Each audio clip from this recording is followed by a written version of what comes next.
el marco de las geometrías imposibles de la oveja eléctrica, vamos a hablar de lo que siempre nos ha planteado la literatura. Esto es aquello. También en ciencia ocurre lo mismo, pero a través de ecuaciones, y de ello conversaremos con el físico Sean Hartnoll. Hablaremos de la teoría de cuerdas y cómo también nos revela que esto es aquello. Enseguida, en la oveja eléctrica.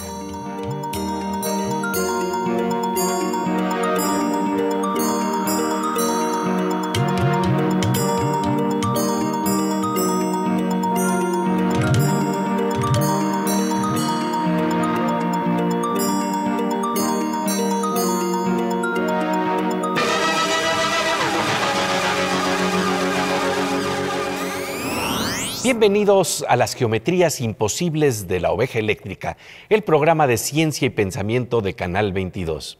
Hoy hablaremos del secreto de la energía eterna y de una extraña correlación matemática que implica que un metal superconductor podría ser equivalente a un hoyo negro. Esto tiene el sabor de una adivinanza. ¿En qué se parece un metal a un hoyo negro? ¿Qué tal, Pepe? ¿Qué tal, querida Silvina? Así es, esta imagen se percibe imposible, pero resulta que la teoría de cuerdas, que plantea que todas las partículas surgen a partir de cuerdas vibrantes que unifican todas las fuerzas de la naturaleza, tiene una aplicación distinta que permite conectar mundos completamente separados.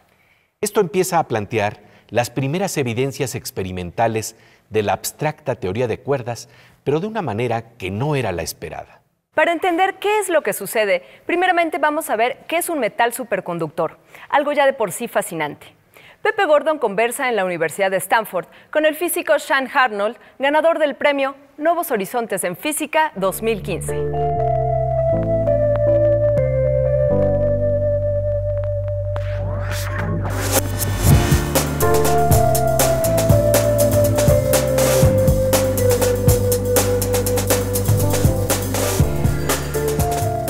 Sean Hartnoll, thank you very much for this interview for Channel 22 in Mexico. Well, thanks for coming. You know, T.S. Eliot, the poet, has said, music is eternal till music lasts. And there is a saying also that love is eternal while it lasts.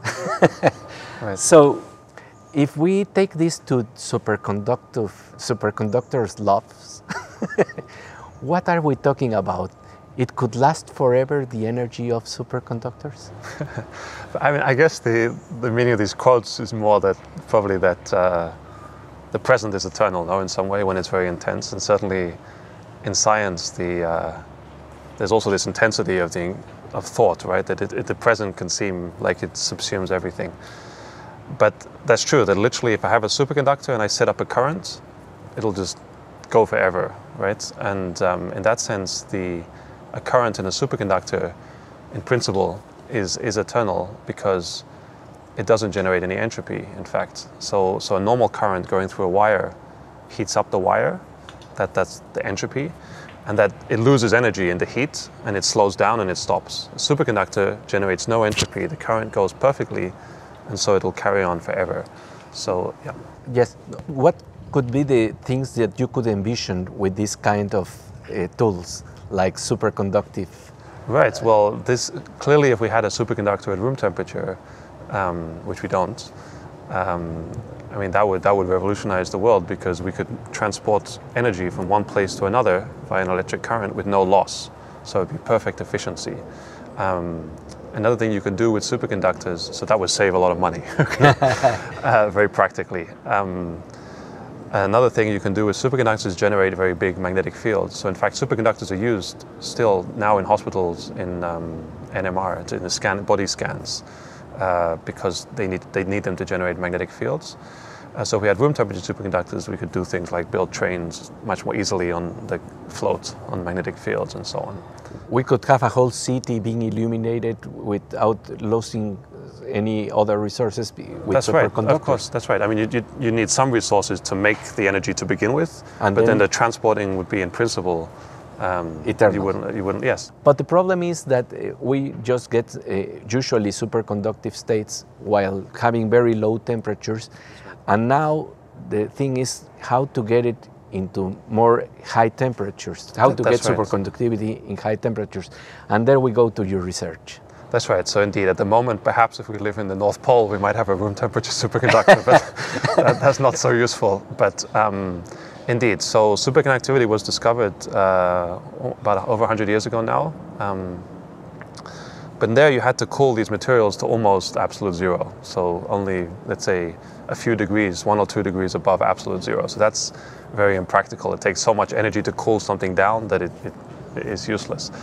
What happened in the late 80s was that a new class of materials were discovered serendipitously, so accidentally, well, quasi-accidentally,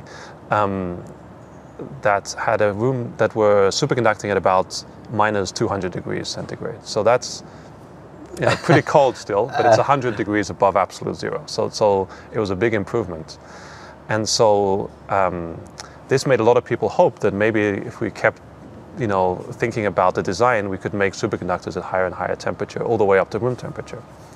So far this hasn't happened, despite a lot of research. And one of the problems seems to be that we don't understand why these high temperature superconductors, slightly higher temperature, why they're superconducting at a higher temperature. We don't understand what makes some materials so much better superconductors than others. So my research, and indeed the research of a lot of people, is about trying to get to grips with the materials that we already have and to try to understand them better. And it seems that the reason we don't understand them is quite deep. So it's not a little thing. It seems that they're really very fundamentally different to conventional metals. So in a conventional metal, we learn in high school or in university that you can think of it just like a river, right? That you've got a channel, and the current flows down the channel like water very peacefully going down a river, right? But what we've learned is that in high temperature superconductors, it is not like that. So if a conventional metal is like a calm river, a high temperature superconductor is like a turbulent river where the water is just going all over the place. And it's very difficult to keep track of what a single molecule of water is doing in this turbulent river. And so we need a new mathematics to try to describe these very complicated situations. Y resulta que esas nuevas matemáticas tienen que ver con la teoría de cuerdas. Después del corte nos adentraremos con el físico Sean Hartnoll en esta conexión entre el mundo minimalista de las cuerdas y los extraños y fascinantes superconductores. Mientras tanto, vamos con nuestra compañera Aura López para asomarnos a las rarezas también fascinantes de la tecnología.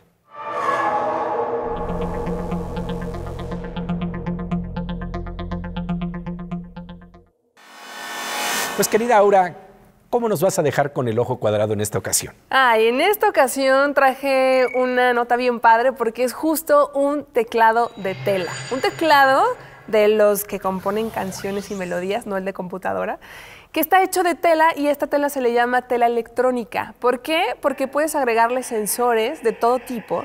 Haz de cuenta que el teclado está hecho por capas. Entonces, cada capa tiene un sensor diferente, uno que funciona para la presión, uno que funciona para que reaccione con los gestos, otro que funciona para que si estiras la tela también se reproduzca música, y todos estos sensores están conectados a un circuito para que funcione esto electrónicamente. Si tú estiras la tela, si la mueves, si juegas con ella, si la apachurras, si la arrugas, si le pasas la mano encima, también reproduce música. Otra forma, en vez de vamos a tener que aprender de nuevo a tocar, por decirlo así, el piano, es estirando la tela. Exacto, en vez de que estés tocando así, vas a estirar y estás creando un sonido diferente. Y puedes además agregarle otros accesorios con la misma tela electrónica y puedes crear tu propia música y composiciones. A mí lo que me llama la atención es que, por ejemplo, yo hoy vengo de mezclilla. ¿Qué tal que en una de esas, en un futuro, ya mi chamarra de mezclilla, porque justo es la tecnología que usan la Wearable Technology, qué tal que mi chamarra de mezclilla ya tiene estos sensores y entonces ya nada más estoy jalándole acá y ya estoy haciendo mis propias composiciones y las voy mandando a mi reproductor de música, o ve tú a saber. Literalmente llevas la música por dentro, cubriendo tu cuerpo, pues. Así es, Pepe. Ay, pues como siempre, un gusto encontrarnos con estas maravillas que nos asombran. Volvemos enseguida a La Oveja Eléctrica, en donde estamos conversando con el físico Sean Hartnoll sobre una adivinanza cósmica. ¿En qué se parece un metal superconductor a un hoyo negro?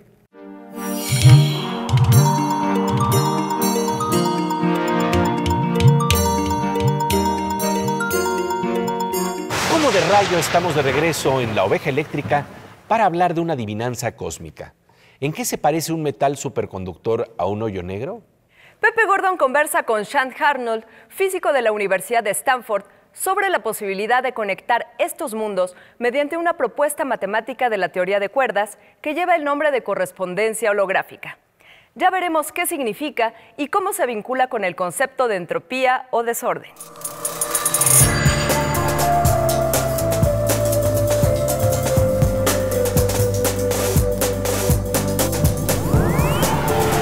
You studied then the properties of how these functions, how these superconductors could function at room temperature using a kind of correspondence that is very striking. Right. That has to do with black holes models. Right, indeed. So, you know, if you, even 10 or 20 or 30 years ago, you'd gone to somebody working on superconductors and say, listen, I want to tell you about black holes, they would think you're crazy. Because traditionally, black holes, that was studied by astrophysicists, for example, or cosmologists, and that's a totally different branch of physics than material science, or what we call solid-state physics, the physics of solids, right? What my work has been doing has been taking inspiration from a certain mathematical framework that was invented by an Argentinian physicist, Juan Maldacena, which gave a certain correspondence between processes that generate entropy and black holes. So the most important thing we want to understand is when the current goes through the wire, how much does it heat up?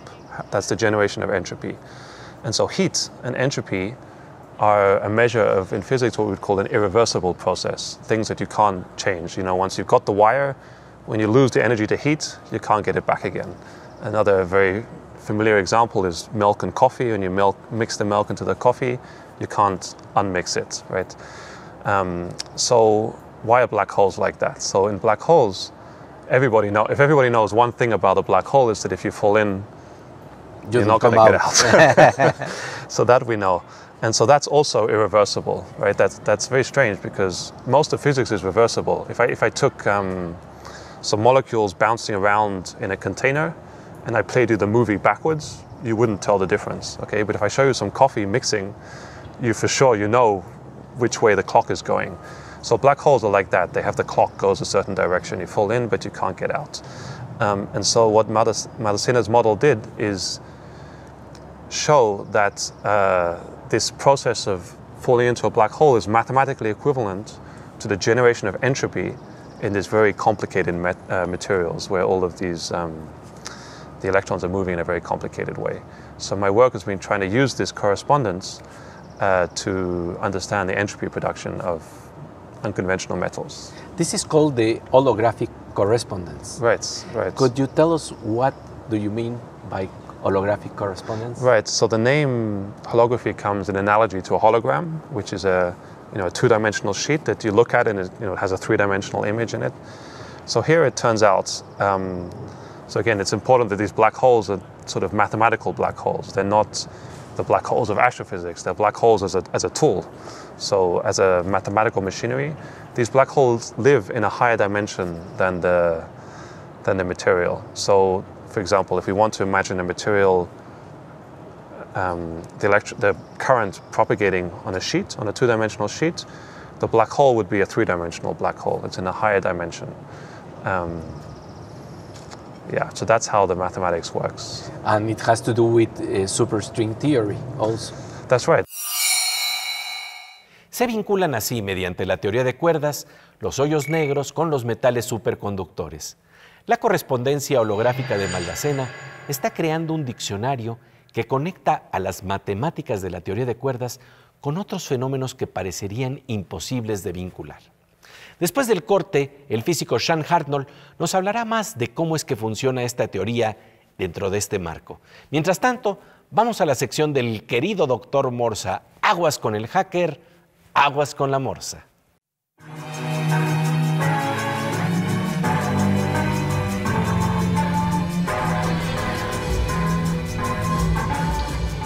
Pues querido doctor Morsa, qué gusto encontrarnos aquí en La Oveja Eléctrica. Gracias, Pepe. Oye, cuando vemos un diccionario, la verdad es asombroso. Hoy hemos estado hablando de diccionarios. Te permiten entrar en varios mundos, hacer equivalencias entre una cosa y otra, pero la construcción de los diccionarios a través de la informática es todo un reto, ¿no? Es un reto y es una estructura de datos que se aprende, o sea, que está recontraestudiada. Es más, la estructura de datos del diccionario es de las más usadas y de las más eficientes. Y te podría decir que la estructura de la búsqueda binaria, que es la búsqueda que se hace a través de un diccionario, es la más eficiente que existe en cómputo. Te pongo un ejemplo. Tú tienes un diccionario, buscas una palabra, lo abres a la mitad y te fijas si ya te pasaste de la palabra alfabéticamente o no. ¿Sí? Si no te has pasado, tomas la primera mitad del diccionario, lo vuelves a abrir más o menos en la mitad y te vuelves a fijar si ya te pasaste o no te pasaste. Si te pasaste, pues entonces ves la primera mitad y vuelves a hacer el mismo procedimiento. ¿Sí? Te pongo el ejemplo. Si tienes 1000 palabras, tienes que hacer solamente 10 búsquedas. Si no estuviesen ordenadas, tendrías que hacer 1000 búsquedas en el peor de los casos y una sola búsqueda en el mejor de los casos. Es decir, que encontrarás la palabra al azar, casi, casi. Pero si tienes 2000 palabras, tienes que hacer una búsqueda extra. Y si tienes 4000 palabras, tienes que hacer una búsqueda extra. Es decir, con 4000 palabras tienes que hacer 12 búsquedas. Y con 8000 tienes que hacer solamente 13 búsquedas. Porque está ordenado. Porque está ordenado. Si no estuviese ordenado, no tendrías manera de definir dónde busco. Aquí, como está ordenado, puedes buscar de la manera que quieras. Es más, lo que se hace es moverse a través del árbol. Es lo que estamos haciendo. Y me puedo mover hacia la izquierda o la derecha. Hay diferentes técnicas y puedo hacer ordenamiento a través de un árbol que está ordenado y desplegarlo al revés o al derecho o como se me antoje. Esa es la gran virtud de esa estructura de datos. Pues querido Morsa, como siempre, un gusto conversar contigo aquí en La Oveja Eléctrica. Gracias, Pepe. Volvemos enseguida a La Oveja Eléctrica, en donde estamos conversando con el físico Sean Arnold de la Universidad de Stanford sobre una adivinanza cósmica que se está resolviendo con la teoría de cuerdas. ¿En qué se parecen un hoyo negro y un metal superconductor?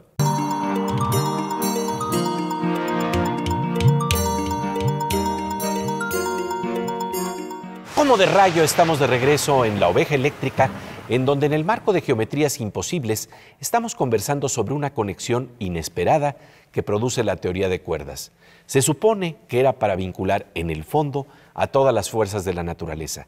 Sin embargo, otro uso de las matemáticas de esta teoría revela otro tipo de unidad, la que, como en la poesía, nos dice: esto es aquello. ¿Cómo es que pueden ser equivalentes un hoyo negro y un metal superconductor? Pepe Gordon conversa con Sean Arnold, destacado físico de la Universidad de Stanford, sobre esta correspondencia que nos adentra en lo que quiere decir la teoría de cuerdas y un interesante cambio de énfasis.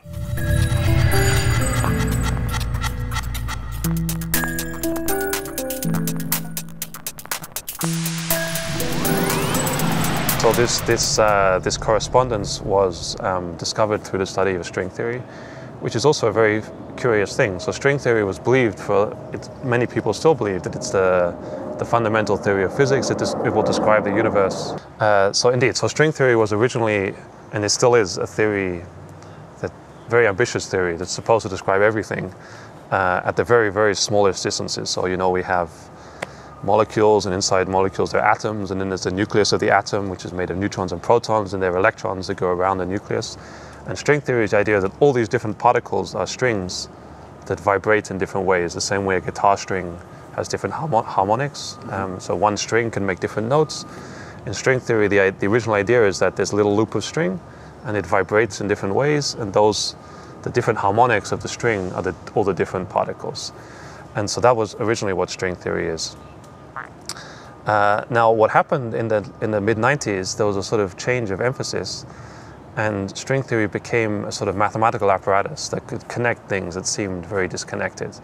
And the reason for that is as follows. So if I take a string and I excite it a little bit, so I excite a harmonic, so it's oscillating, then maybe that's an electron, let's say.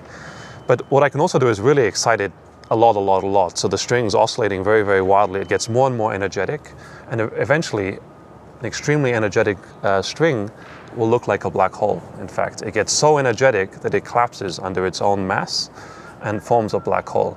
And so it was realized in the mid-90s that string theory, as well as being a theory of particles, could also be a theory of black holes to become very heavy. So to build a black hole out of a star, you need to really push the star together that has a lot of particles.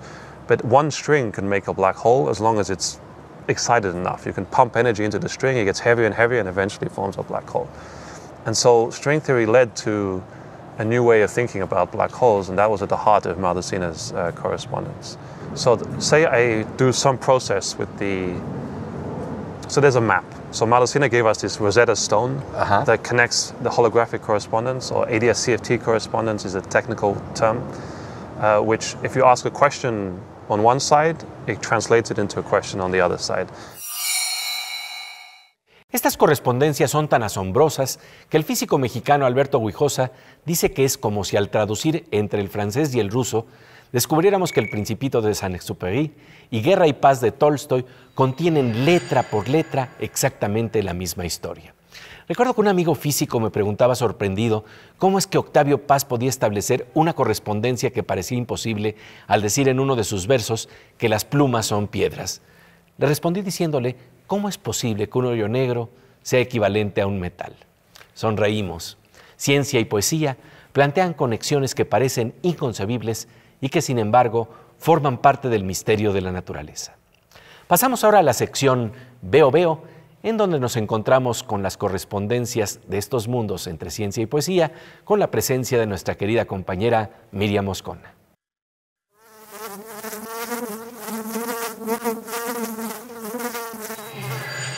Querida Mosquita Eléctrica, es un gusto encontrarnos aquí en este espacio. También para mí, querido Pepe.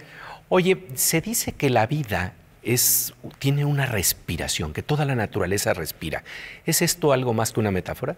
Fíjate que se ha estudiado cómo las plantas, o ciertas plantas al menos, pueden detectar ciertos procesos químicos e incluso comunicárselo entre ellos. También tienen una respuesta hacia la sequía, hacia cuando se acerca un temporal, pero en serio, no es un asunto buena onda o New Age, es algo que la ciencia estudia ahora cada vez con mayor rigor. Vamos a ver.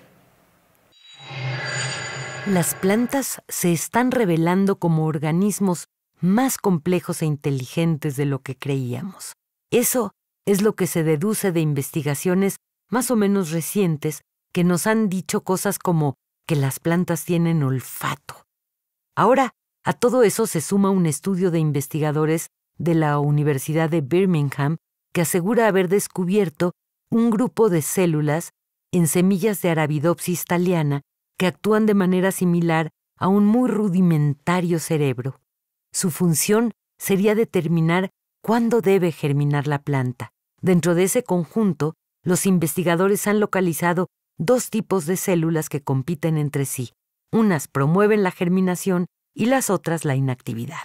Estos dos equipos de células andan liados en una especie de pulso constante con el otro.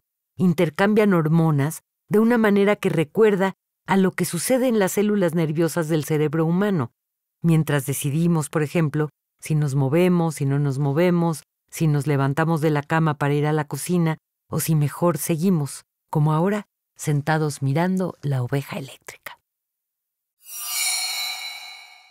Pues mejor seguimos sentados mirando la oveja eléctrica con nuestra querida compañera Miriam Moscona. ¿Y a qué vamos ahora, querida Silvina?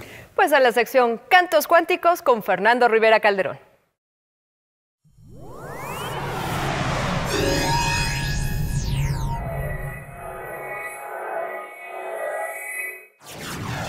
Pues querido doctor Fernando Rivera Calderón, fíjate que hemos estado hablando de algo que sucede en ciencia y poesía para correlacionar mundos. En la ciencia a través de ecuaciones, en la poesía a través de metáforas, y lo que nos dice es que esto es aquello. Órale, pues acá fuera para andar igual, mi Pepe, ¿no? Vamos a intentar abordar este tema que la verdad está bastante alucinante. Simplemente pensarlo es una complicación para la mente. Sí, saber que tú y yo y cualquier otro estamos de alguna manera vinculados. Exactamente. Vamos a cantar esto a ver qué les parece. Dice: yo soy aquel, esto es aquello, nosotros somos los otros, lo feo es lo bello. Y en esa contradicción hay una revelación. Hay una revelación. Es una muy natural paradoja, un brillante destello. Todos los libros son el mismo libro, todos los discos son el mismo disco.